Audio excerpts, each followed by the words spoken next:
whai e hono mo maano kimi. Ua ngufuru maano kimi o mika ngofua. Le hinga ai tangata te tau te aia. Te whai e otua e ne tala ofa.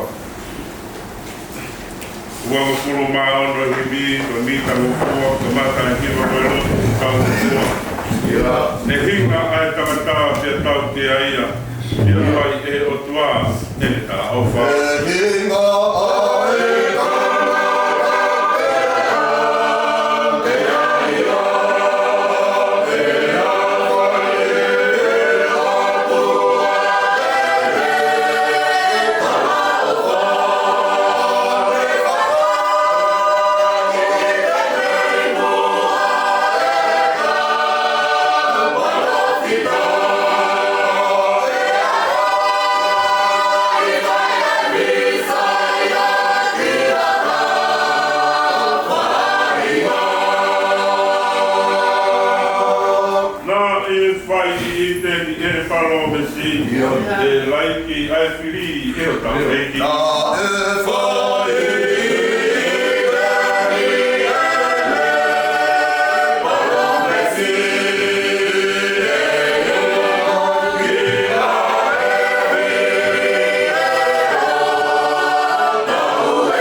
Afio i he langi tau kakapā.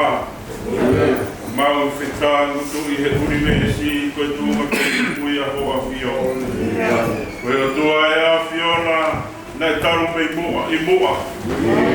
Te heki ke whakatopu ai langi koe whanua. Nā ki toko tahape ai a whiona. Io, nā ke ngāwi a langi pēa mo mamani atu pē aho whorofora. Ngāri ho whakatopu, nā ke ngāwi a tangata mi he oe kere kere. Ngāwi I he tatau koe I misi oe a whiona. Hoa e mana mako ui, te hoko e tangata koe lau maari ko ui. Ia ke fuaki a mea kotoa pē nā ke ngāwi, ke purei e tangata pē moe whewhine. Ko ke tai ho maura maari e ki tai ngati. Neo ngona hinga e uraki tangata mo e uraki whewhine, ka nei whakatoka I aho palo me si. Hoko mai ai aho ko e ki mamani. Whakitaya ngai e kawanga hala he aho ko e. Neo ngona e mati kotoa pēa mamani ki he hanga hala na e whai he tokota. Uraki ātama ka muhawai ai ua ātama. Alo'I a whiona fuoke fuoke mai mamani kotoa pēa. Me I te loto. Te moi mo o ia hakaristiani he aho ko e. Ka umaa ki nau tolo kai ki nau ilo ki ho hua wha. Fakamanatu whakamamani lahi I mamani kotoa pēa ai aho ko e. Ai tala ofa nā ke whai ki e hako o e whewhine I he kamatanga. Ka petaa I koe o tua lahi ai a whiona. Koe o tua ke whakatotoka ki he hou hau. Au ke whakawale mawai pē ki he alofa. Pia e Whakamoui-Siasi Tonga Vahenga Manukau he pongi whakatoloa koe. Ai Alo'I mo fua e a whiona ko ke whai. Lame monua e whakakasi I ko whaipa. Me tai mua e ofa lahi mo e ofa hulu ko ke whai. Pia e aho o kumaui ai. Mauto'o a hakaristiani ke whakamanatua. Ai ofa kumi mai ai a whiona ke Vahenga o tangata. Ai na ke hanga o ka posi me he ngoe ko I te hi. He holo he mama o maui ai. Ai whakawhetai o kei tumu pēa o paro me si. Ka aho waha kuonga nai tae iro I loa. E nai toka ringori ngoha mamani. I ngahu taulaku. Hoko mai. Aho ngahi whorofora nai whakaha he ngote kau pēteri ake. Ka maa kau parofi tai ho nau taini mo nau ngahi kuonga. E nofo a mamani o whakangongo pe nau whiutai. Panai ai pe taimi ai a whiona. Nai hoko mai aho taimi. Panai sito a haa. Taura ei. Te sito a haa siu. E he Alo'I a whiona. Me whakawetai, ko tai mahi e angai e kau wangahala. Kau sentai regi na mau ai monu ia. E moi o tai ngati. Kau wetai mua e mau kongkong mahi e a whiona. Oko ka teki mau tolu hu mau wai he koe tangata pēa ki mau tolu. Oko marohi e ngau ho mau kakano. Kene whakatafoki ki mau tolu he Alo'I e a whiona. E talamai he tangata koe sāme, hiki ho maure o awe whakawhetai India Sihova. E oku wanga kere I a utangata e ngahi Alo'I. Ngahi sāme e a kotoku kaki mai ke teki mau tolu he sifita wiki oku maui ai. I mau hiki ho maure o awe whakawhetai India Sihova.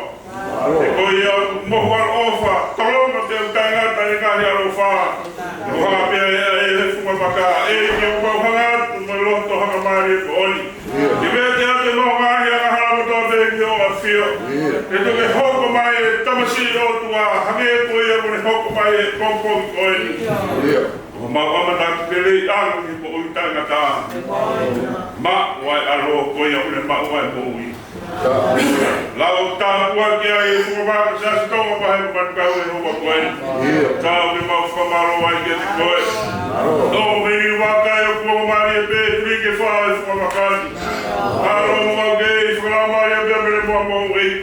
Ka rama mua waka whai e ki kua waka simbo vai e ki ke kawai ai a whiona. I whahara mari e pē a hoa whio. E Tāki kua kune whai e ki fua waka ko e. Whakaalo e whare kaua i aho a whio ki tāpua kuri whakamonu ia. Kālo kumambea kātoa ki ni kāri ko Hotau whanua. Whakatāpure u Vahenga a whiona e ki ke kaua i pē aho a whio. Kālo ke wharamau e pēro tongo e aho a whiona. Ane rei pēse tōna whakamanferensi. Tāpaki mai e whakatongi au Vahenga e o tua ke kaua i aho a whio. Whakaalo e mere kamai whanau e koko u Vahenga e ki ke kaua i pē a whiona. Alo, kule nei pēse tota ofisi ma whakatongi au Vahenga o tua e au o a whio. Ka monu ia mai e la kāpia mo e whatongi e kai ki whanau e whaka mai whare ke kaua e a whiona. Pēr ka whakolo e na mawhulau kune whai ke kaua i pē a ho a whio. Nanola e moe ko e lele o Vahenga mi o tanga ke kaua i pē a whiona. Malo ku maru mea skoti ka maasi ka Faifekau koukou. Ono hoa ka maasi ono whare ki whai tāpua ki pē a ho a whio. Tāwe mawhuka maru ai ki ati koe. Maru pē whawhawhunga, maru pē a karauta ka Alo'I timo si ka Malanga. Whaketae o maru pē si ka rotu whehu ia tarata he ofa koe tau hi kua ke whai. Maru mua kua mari e pē whai whare a whawhine, maru pē si ka tau hi ka maasi ka uta koe tau hi. Whaketae o maru pē si ka wakunaki ka rotu whehu ia whawhine o ka wapai ati e a whiona. Maru tau tau whai ho ngā wei e ki ke kaua i pē ai a whiona. Tāwe mawhuka maro ai ki ati koe. Maru pē tau kou ka mai whine mui au se fua mamanawa. E ke tāpua ki mai mo ki whakamonu ia se mau whanau me yorunga. O maru mawe a whiona se nau whanonga ku whaihe mama whainga tāri. Horo wai hala, tofu hala maari e mahanau ka hauna mea ku mawhuka maro wai. E ko Manukau sola mo ulangi malolo ki ho pangai he ho wa ai ta ba mai ko Fakamono ya ki na tol mo na ga hi fale o tua maru palbe na tol ga ki na lo mai ku mau sa yo ne he o ai tau e to fia na tol fo tua na sino ke fai lo ko fai Fakamoui mi pe a fio no se ta yo ko mari e pe ho ma wa fo wa i fo ga mari le pe ta ta i president malolo e ki Manukau a whiona whai tāpua ki pē a whiona si o tamaio e ki. Mālo whara mari e pē pure mai whanua au kalani. Wha mari e pē pure, lato e whasapa tega mai whio iau whara mari e. E ki o Manukau tāpua ke whatongi e pa moera karo ki kau i wanga i a hoa whio. Mālo bēsi kau Faifekau a Vahenga mei koromua e o tua. Kau Faifekau e rā mai whanua au nau Vahenga au mau whanua e ki kau i a hoa whio. Nau tolu ko whakamawete, singa e potu au e kuto teo mawa wai whanua. Kau Faifekau ka masi kau se tuata whakamanferensi ke whai tāpua ki pē a whiona. Iro kulahe potu maha iro ke whai aki ho ngā we. Ke whakaro si kai alote se asa tonga Vahenga vai whanua au kalani ke whai tāpua ki pē a whiona. Tui o mau inas ka tau he keresa e a whiona hange koe ko inasa e o Manukau e hoa koe. Tui mau Fakamanatu a hoku mai e pirini si o meri no ki mamani. Halo ko mari e pe o vai whanua au kalani ka mai o tsau te malotu a hapai aki he a whiona. Faifekau kure ka masi kau Faifekau kau se tuata kona whakamawete i o ngā ue. Ai tāwe kina mai pare mi a whanua koe mau whakapai ai e ki ke kau ai ai a whiona. O e ki please tāw nau tolo nau wale ai e whanua kere rei whakarufua mai ka kai ke kau ai a hoa whio. Malo ku monga mai o kei tō pēra ai o Tonga. Tuko hoa noe moe pure o whai o mau whanua e tua tawaha e o tumuri koe ngā kumau ki whanua. E ke Manukau whai tāwe kina e a whiona roto e o ngahi aro wha. Ke imoni tonu ai pe pure aha moe o whai o mau ki whanua tukuanga. Malo ku whakarara mari e pe pare mia whao e o Tonga. Ko whai hao no whiri kuhinga koe tatauti hao kakai e o tua Manukau ki a whiona. Kamai o e ki mara kara whao ko hipa ki hano mafa tuki toki kawa mafa. Umai ki e whai he a whiona me rangi ko hoki na ngaro ko re rei anga e whanua tuko ko hopei. Ko e ni staff o kene foto ka maasi ka whawhau e kakai ko e ki no pere. Nā ware ai hamea kere rei e whanua e atua ke kau ai ai a whiona. Maro ko mari pe kau kapilot ko mau ki whanua ki tol. Kei whakaramari e pe Palestinio Tonga e tua whakawhetai o kei. Whakaramari e pe atu i kua tu kātoa me te taki o kuwhai. Whakakore me ki atu koe e ki kawa e a whiona so tamai o i kei. Ka mai hua mo whare mo koko whai ho ngā we ki kawa e a whiona. Maro whakaramari e pe tare ki ka pure e ka pasi. Sika tai lai o e sisi. Inau tore kau ngā we tunau ngā we no maungi whakaka me tau. Kore e na whai whanua ka pasi kau Faifekau ka kau se tuata ko tu whaki o ngā we. Kore e na e rua ka pasi kau Faifekau kai whangaro hapai hapai kururoga. Mawawe na mamani o ai o tua mawapai ati he a whiona. Ngahi o tu motu lotu o tu ngai ki whai tāpak pe a whiona meira ki nai ngā utuna whia. Maro ku wharamari pe pure o hapo anga maha wei. Amerika lahi e na whamu e te aisi ngahi wai whanua ka ma Australia. Ege o mauhanga tuta mai pake whamonu e a whatongia ka moe lakanga e a whiona. Mai kai garotu e siasi o tonga e mamani o kumau e a kumau hapai whakatahatu ki e a whiona. Kuke mau i nasta tau he aho tāpu a kuma whamonu e a hane koe a koe aho kumau i ai. Ege o mauhanga tuko i ngā we aho kuma te kaki atu ki e a whiona.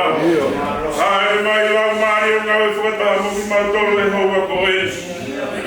Malanga i ho maranga ki whai me lanto mau tāpa ki mo mau whakamono ria. Naka kawe aho e ki mawhangatu tau whanua ka tau whakakato mo e a whiona. E ki o mawhangatu ko se tuata mitia e mai whanua horo mono ki whamiri ko ngā koe whatongia. Mawhangatu he a whiona e ki tāpa ki mai pake whakamono i he langa ka pia koe whatongia. Tu whaki ai o ngore e a whiona he tapa ka tope o mamani wala ki ai ai ne whakamawhola. E ki he hanga i whonga e a whiona to whala mari e a whiona mata mai e ki kumasono ki whamiri. Tuke whakamono e a whatongia ka moe lakanga he fua whatongia i a te koe pesi so. E ki o mauhangatu tau whanonga te tau whakakato koe a whiona a hori mono whamanatua. Ngai mea katoa tuki au sia e lotu whakakatoa he a whiona mi tai a maina. Mau kore katoa ngai mea ni a sisu klas pe ko aro kako mau whakamohuri.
Vahenga te ulau pe hanga vesi ko fonga aki ulaki de soni ka hanga o wa Palofita ko maika lima wahe te u katawa pe me no ulaki de si ki wano lima o Tonga para maika Vahenga de ulaki de lima o para e pe ana pagaria ko ke tāna whakatātoi e ngāhi matatau e owe whine o ngāhi matatau kua ni whakanofo mai ai tau ke te karatou te nau tāki ai whakamau o Israeli aki na mea tā i hono kō wahe. Ka whakoe pe te rihema e whalaka leo mo ke si hipo ina ka poate o suta ka e ha uia mi ate koe ki a te au aia e pule i Israeli aia e portalu me mua e he ha e rea tu me i kamata ana ko ia te le tupuane aki nau tolu ka e oua ke hoko ai kuonga e wha ere ai na e langa te e toki foki atu ki he whanau a Israeli ai toe o hono kāinga. Pea tene tuku o kai i he mārohi o Sihowa, i he naunau e huapa o Sihowa o hono o tua.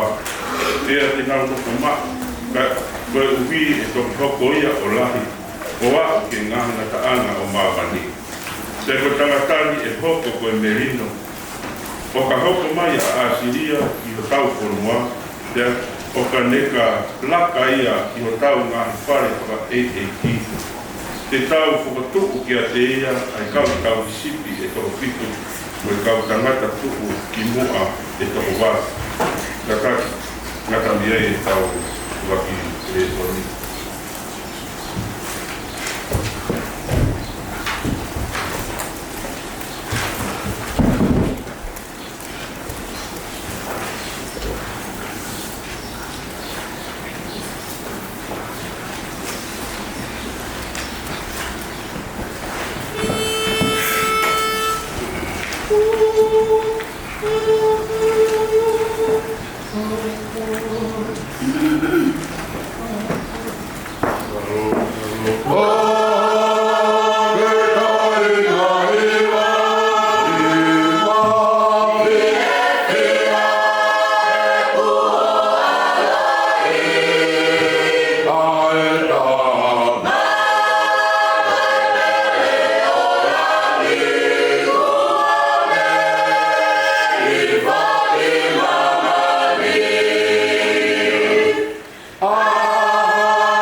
Alo'I wa, Alo'I pai. Wewa ele soni ngā ruani ka e he posteri o Jesus Christ na tohi e Matthew. Wewa e wahe, lolo a kau e wahe, te wau pena ngai besi, o ngā ki e ua ele soni o e ngā o e tako.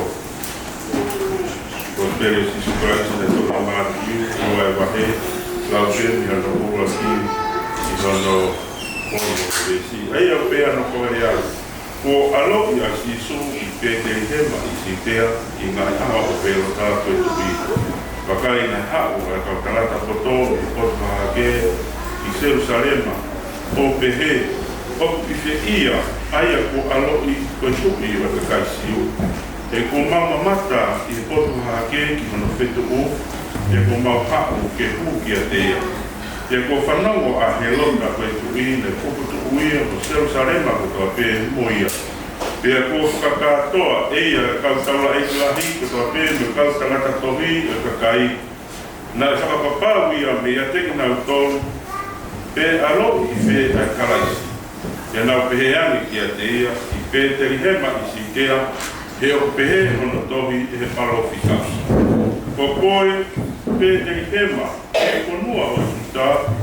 O I kai au pito hoi si I kokoe I ngā eki o suta. Koe uhi e hau mea te koe hapure. Ai e te tene pure I kokakai o Israeli. E tāne e ue kamesori. I tau toi hiwa. I hono ni mangi au tono wha I miro mita la wono mo wā. Nima tolu wha I miro mita la wono mo wā. Si kolo ne fungani si oto pēteri hema. Te koe kolo masani ke hiwa haleluia. Ofa ko hifuaki kone Alo'I mai. Ni mangi au tono kuma wha I mita la wono mo wā. Ni tau toi hiwa. Si kolo ne fungani si oto pēteri hema. E koe kolo masani ke hiwa haleluia. Ofa ko hifuaki kone Alo'I mai.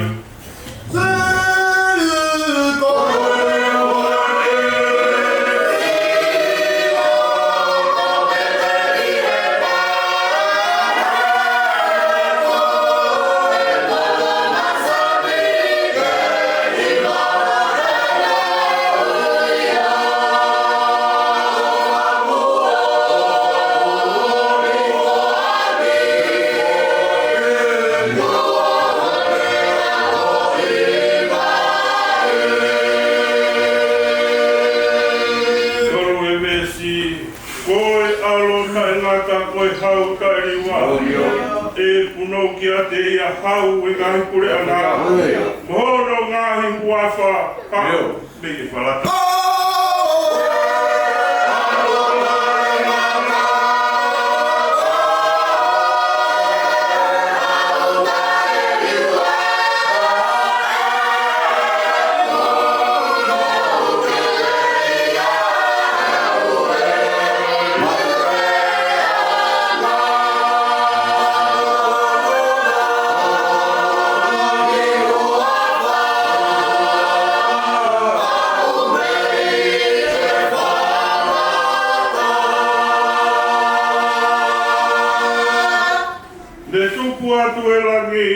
Ne I kai hapalasi. Tonu ke awhio ai, e ne ofa kumi mai. Tō kahe ai anga kai, koe ofa ki mai.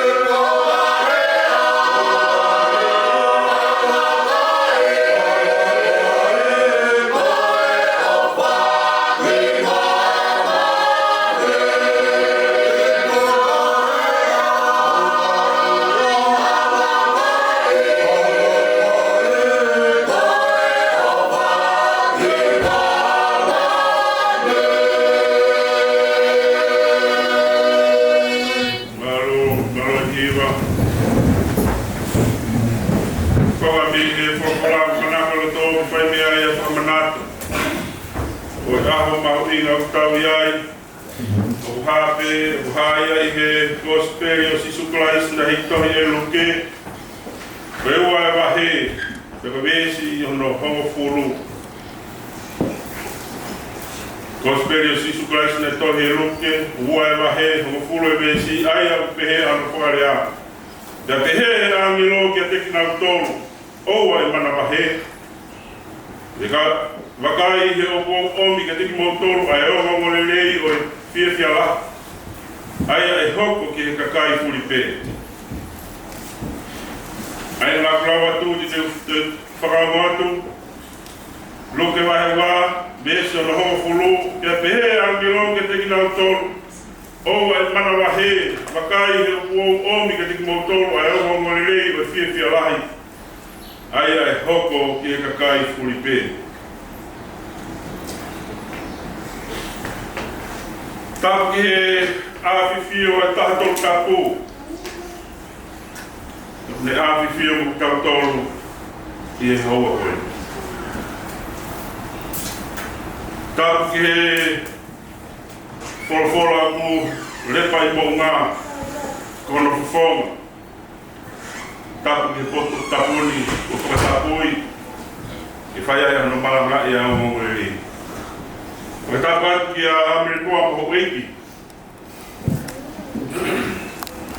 Tāpat ki a katoa kirikari mo Hotau whanua.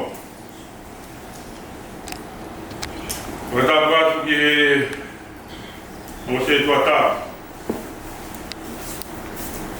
Kau maa e whakafonga. Klau taka maa si kau Fakamoui-Siasi. O tāpat ki he kau tauhi, ka mai kau toon tauhi. Kawakonak, kamasi kawat feho.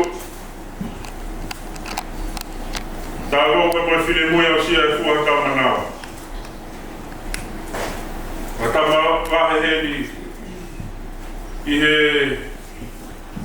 he Palestine maolo. Watap ki pure wahe whanua, wahe pure lau te whakasapate. Mawheo ia whalau maari. Kau mas kau Faifekau Vahenga Hotau wahe whanua.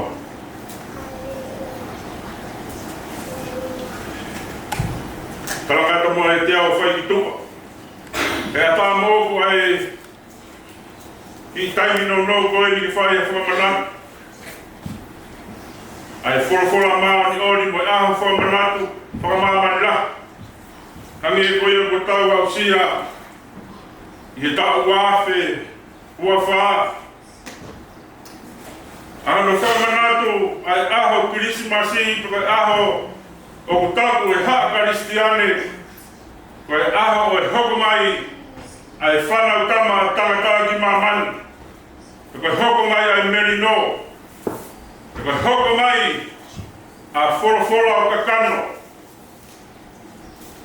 Pea ku Fakamanatua i ngahi tui whakakaristiane ka papei mamani, i he aho koe ni a tala noa whakaofo, ai tala noa fia marona o lelei whakafia, hange koe nei haa i o tau wesi marana.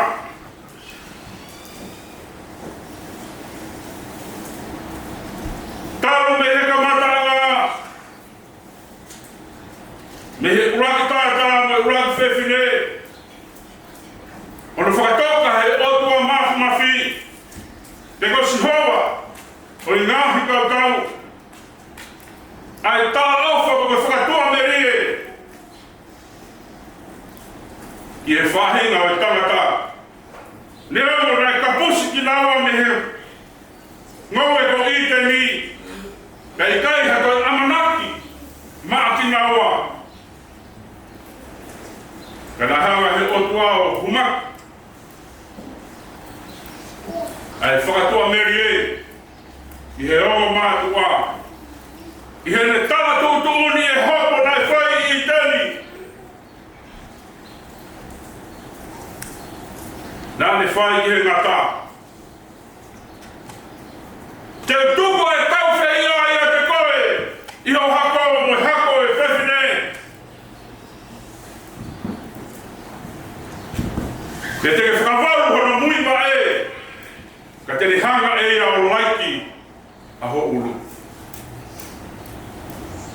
Koe paromesia e o tuana e whakatoka mi pala taisi. Le forfora e o tuaka e palahame. E monoia ia te koe. Ai ka kai fuipe. Ke u whakatupu koe ke tola. O hane ko whetu o alani. Moi one o ta.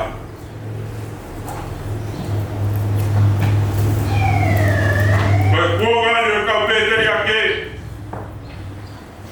Whamangai he o tuane palo me sija e palahame. Mohono hako. E palahame ai sake se kope.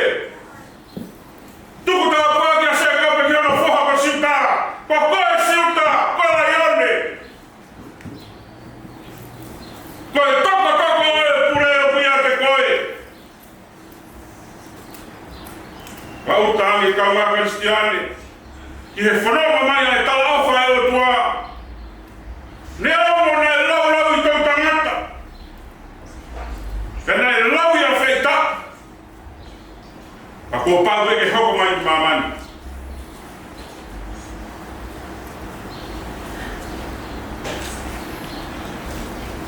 Pe profita ko Isaia. Wakai e tuitu ia Hotau ko au. Te tere whae e hatamasi. Ia ui hono hua whaa ko Immanuel. Kua ngāni o kau parofita. Lea kau parofita i hono ngahi kuama. Karamai e maika Hotau le soni o uruaki. Ko koe Peteri henga e whalata. Ko sita koe. Henga e kolo sita. Ka e haumi a te koe e pure.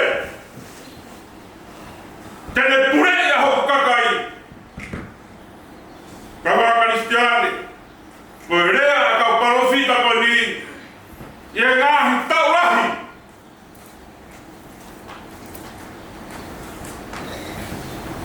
Te ke waka rea hau mai ki he kuonga. Hake ko ia hoko ia hapueni. Dau mai he parofita whakamui e Fakamanatu ko Marakai. Te hoku hake e rao e ana tonu. Ia teki nau tonu ku marawa hei ki hoku wafa. Koe parofita whakamui e ni ko le rea. Ki he aha ko e ni. I he Fakamanatu a pe tapuni. Ai tohi e ngahi Fakamanatu a. Pia whananga mai a mamani me a Marakai ki he pongpongini. Ano whakaparofisai e sākaria ano whoha, sākaraia. Ano whoha ko sonu pataiso ke hoko mai. Ko heng o e aho, ke ne teuteo ai hara. Ke hoko mai ai alo e otua. Me ia Marakai ki he whuakawa who'ou. Whawhua ke tau ia e whāne au. Nai nofo muno o whapapa uri pera mamani. O i kaiha amanaki e taha e hoko mai ai whetu. E hoko mai ai misa ia ki mamani. Roro toa e nofo pera mamani. Munoa i kai ke nau lawe i loa.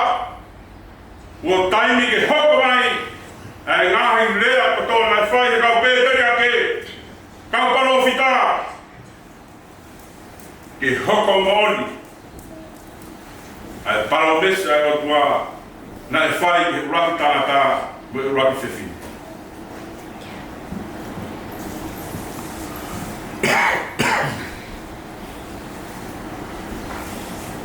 Mai e fuhake ai aho e fuakau fo'ou. Mai whakaparofisai na e whai e sākaria ki hora whahako sone pataiso. Ko e parofita ia e whani marunga o ku tala noa ki ai e whorofora. Ko e parofita ia e kauparo e ngahi paro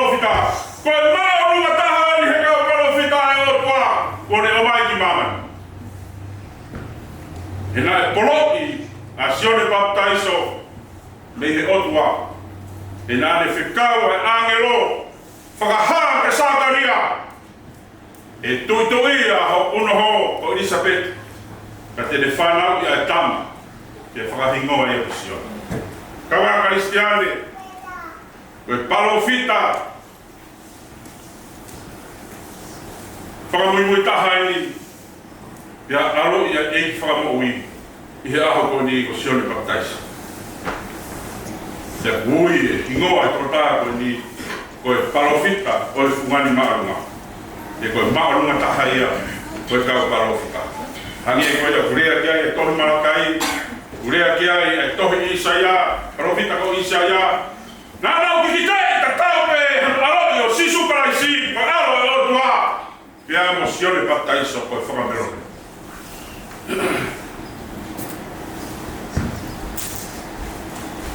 Te koe ahonia, koe tānoa me rie ia ongona. Ie whae tau whaka Christmas kata pe tau. Me ahona e whae iai i he tau po au. Ai ware kapu o aku mai ki aho. Taku ni uawhitu. Ahano Fakamanatu ai tānoa whungani. Mai ongo le rei koe ni hange koe o kurea ki ai e. Angelo ke kau sipi. I Hotau vesi Malanga. Ou ai mana wahe. Wakai o kou omi ka tiki mautoro ai amu le rei. Oi fia la. Aia e hoko ki kakai furi. Hotau vesi Malanga. Lahi au pito ngahi Tonga lea kini o Malanga kokowi. Ai tuku mua ke tau hai wahi. Kuri Hotau taimi. Ia ki Tonga lea Perua. Ai o ngongo o ko mai he angelo. O ngongo ka fia la. Ange ko ia o kune o mai he kokowi Hotau vesi Malanga. Kono wa au na kono pahu inga ai o ngongo ko ia. Ia te koe pia moa.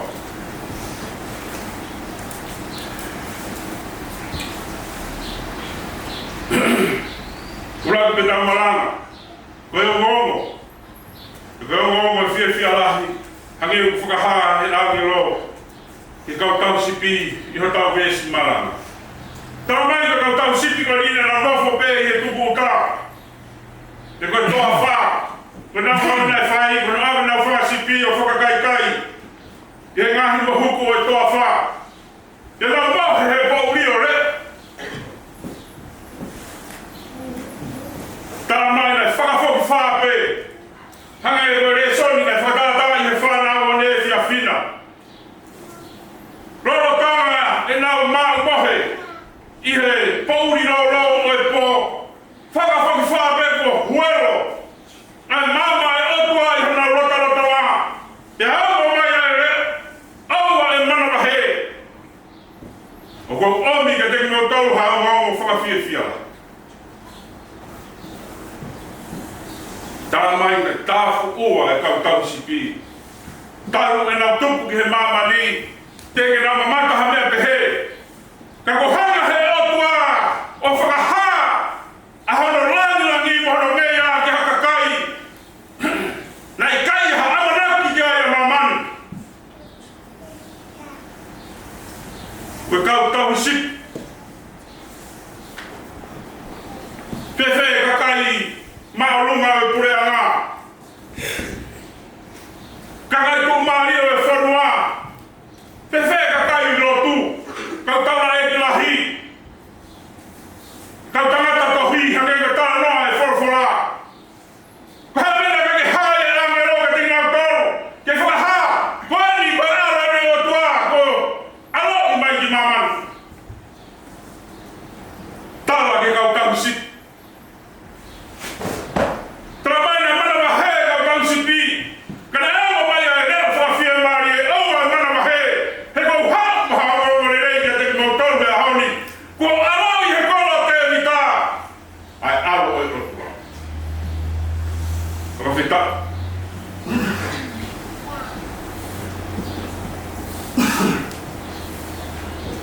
kau sipi, kau ia kau tae iloa e whanua.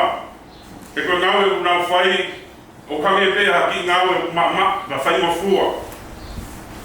He koe o pe ki he wao, awe horo whamasipi ke kai he ngahi mauku. O kai ke aha fu mahuinga. Kana eui he o tua Tevita, lola tawa ne tau sipi he toa wha. Tau hui e sipi ani tamai ko sese. Kana eo ne sisi i. Kana eo ne whiwhi ia ware. Kana e huri he o tua me he toa wha. Koe pongpongin. Wakaha he o tua. Ai Alo'I ahono alo ki he kau tau sipi. Nana unofo i he tukuta pe teri he maa. O tau hia i nau whamasi. Toki mamata e kau tau sipi. Ki ha mea pe he. Whaafoki whaa pe po mama mai e. Huelo o e otua. Tonga e nau tāwhu ua mo whanau ki he āngero. Tau mai ngā rāwa e loto rangi. Pene au koro mai e kau āngero. O takatakai e teni nau tauru. E nau kalanga. Whawhetai ki he atua i orunga. O i mamani a merino. Whawhetai. Ko e rongo rei na omi. He āngero ke kau tau sipi.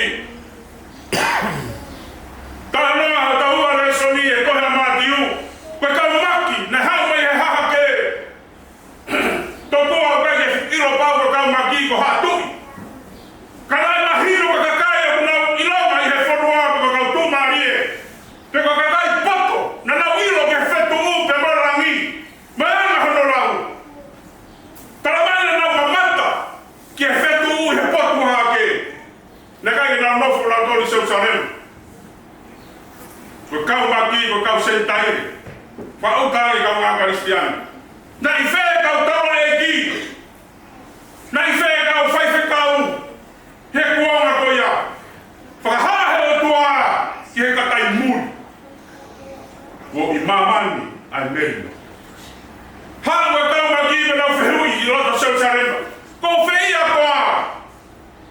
Ko wheia koa ai Alo'I o tua. Na mau mui mai hono whetu he na mau iro. Pa mau mai i seu sarema he kuea e ngai fufare na lahi ai. Ngai e Alo'I ai Alo'I o tua. He ngai fufare na ngai parasio e kahu atui. Kambo he rota ia he ofo. Ofo e mau i ko whee kai tui e kakai siu. Ai o eke he kau poto. E ko kau maki. Ko kau sentai e kau ngā Kristiani. Ko ha mena kai e whakaha i kau taura e ki lahi. Ai whetu koe ni. Ka iro mai a me tu. Me kakai sentai e. Me ko kakai e kai aha nā tofia i hala. Ko e rongo rei na hamo e āngero. Hiri hono kumi he kau maki. Mawe ki tamasi ware o ku takatakai ati ai kofu e ku tuku ki hai ala kai ona wa au tangi kau ngā Kristiani ki tamasi kumani nega ki hano ki kafu ke whaere i mai hange koe tau whanau le whaere i mai pe o si ai ki kofu o si ai ki kafu whaafofa ki kofu ia kai haki tauere ki kau iaki. E horo aki. Koe ki kofu, mahalo ka haki ufanga whakatapu haki kofu uri pe ia o sosifu. Te ko mere ne. Kofu iaki ki tamasi o ni o tuku ke ai au kai ona. Na e masiva kawa masiva me whau. Ina kai mau ha mohenga he loki tarifono a. Kai Alo'I ia. I he wheituku ai mea kai a whakamonu mai.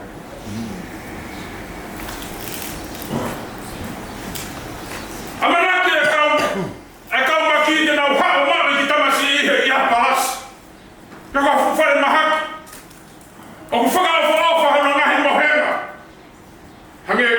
o tāko toi he ngai ako. Ana e mau mai ia. Ko ki tamasi i kofu ia ki ai kofu. Te ko tuku ke ai an kai. Ko eri to ia resoni na tau whanau ki ai, pa tau sio ke ane fiafi. Na e hanga he tau whanau o whatata. Ke mahino, ko e o lerei. O ki kai ko o lerei o tumari. O kau tumari o mamani. O koura mea kotoa ho rafai. Koura mea kotoa. Ka ko sisu kalaisi. Ko Alo'I o tua mo ui haana mea kotoa mamani. Na e kumi atu o mau ia ki whare. Tapu ange, moki tau tonu. Whare mau raro taha ia ni mamau tau. Ko whiri he otua. Ai ana kai o manu ke whaere ia ia ene ano whuha. Ai alo o whaanga hange koia nai homo mai. Mehera mi kou alo pere ena. Mou whakamofi. Whakaofa haki tamasi. I he kua koe ni ma whanau i he whetu. Tai tā. Kono luma. Mai whaki whanau. Whanga he whatapu. Mak mai he kapabebe. I murindi. Whakaofa hano. Luma. Te he tofu pe ki tamasi wale vare. E nai kai tuia mamani. E Alo'I ha. Aloha o tua mo ui. Ia feitu pala kupe. Ka koe ono lele ia. O ku whakahara mai he angelo. E whakahara mai. A mea na rea kaya kau pawa whitai mo. Ko ki tamasi i. E kai sa ia ke ai a Vahenga ka. E kai manaku ki ai. Ai tōtangata mo tōtangata. Koe ngā rita. Tupu masiwa. Nani whakamasiwa siwa e ia. Koe ngā. Kani rawa whakamuuia tau tōru. Mi mata me marai e tarai. Aunga pa tau tōru. Ai rongo ku omi. He kau tausipi he pongpongi. Tala mai ke kai ki toi lawa kau tausipi. O mapuke puke. E nau fia. Kana namaru o atu. Ai rahmea ko tau pena nau sio mo whanau ki ai. Ai hae angero ke te nau tolu. E nau o mako e vare tapu. Tala mai ni nau punou. Te nau ku. Tuku me nau ngahi mea ofi.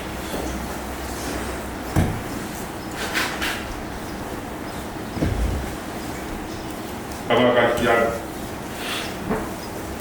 Ko e ongo. Whakawhia. O omi, e āngi roma, tau tolu te ākoini. I nasi ai e kau tausipi. I nasi ai e kau maki.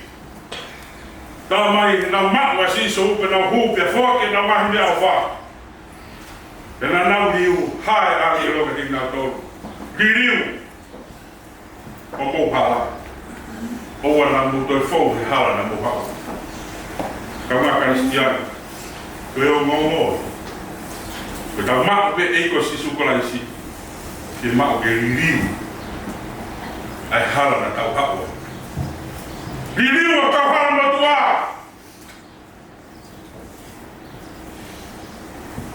Fou he hala fo ou. E ko tofa mai e si sumarako. Ko e hala fo ou. E foki e kaumaki. E te nau mako ai e monuia. Ko e kaumaki, ko kau sentaini, ko ki tau tonto te. Ka kua whai he o tua, kono whakailo ka ki nau tolu e aho ko ene. E koe aho maho ingai. Ko ki nau tolu e kau maki, e nā wongongo atu pe mo ki nau tolu. Ai o ngongo whakawhiawhia, ai o ngongo whakaofo, hake e koe o kuhā e aho.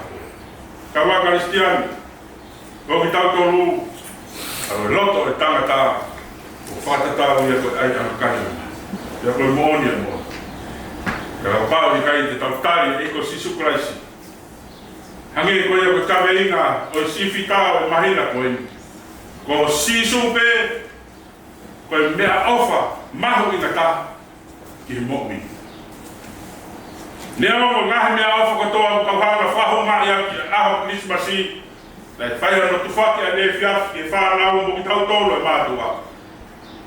Ka pore i ki tau tolo he kawenga e mahina. Tau mahu inga ia. I he whaki mea ofa na whai e otua. Hangi e koia u whoko i he pompongi.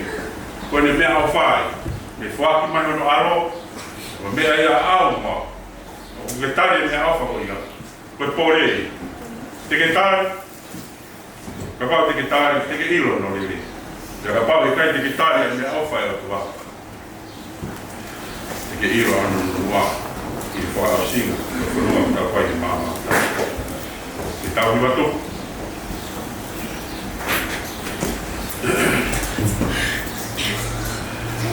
Pero ngia o kofuru mau a himi ko mikal lo. Mono tawa mikal lo. Tamai kue atu kue whakau fo. Lau i manu e lau ki tala aho koto. Lea ngai fitu matangi holo e ao. Vahenga manu koe a kau e waho. Pero ngia o kofuru mau a himi mikal lo a tau ki watu. Tamai kue atu koe whakau fo. Lau i manu e lau ki tala aho koto. Lea ngai fitu matangi holo e ao. Vahenga manu koe a kau e waho.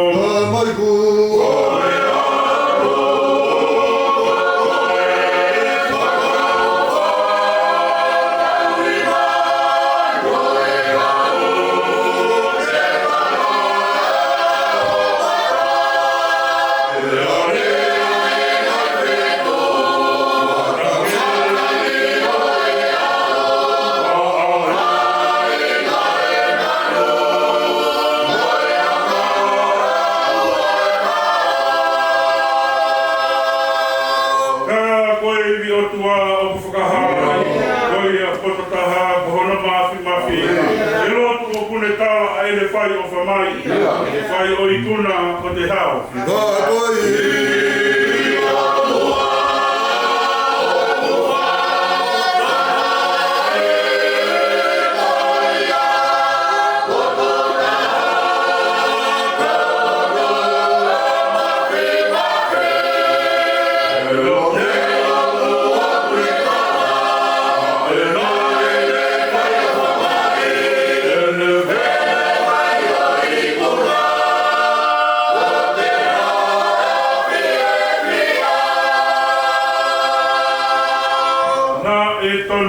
Kia koe uhi ke au, to e kuhia o le mate maaku. Mamata mea fo ou ele tuu he tokonu, ka e tuu moe o wha, to alo ko si isu. Na e to te prekia,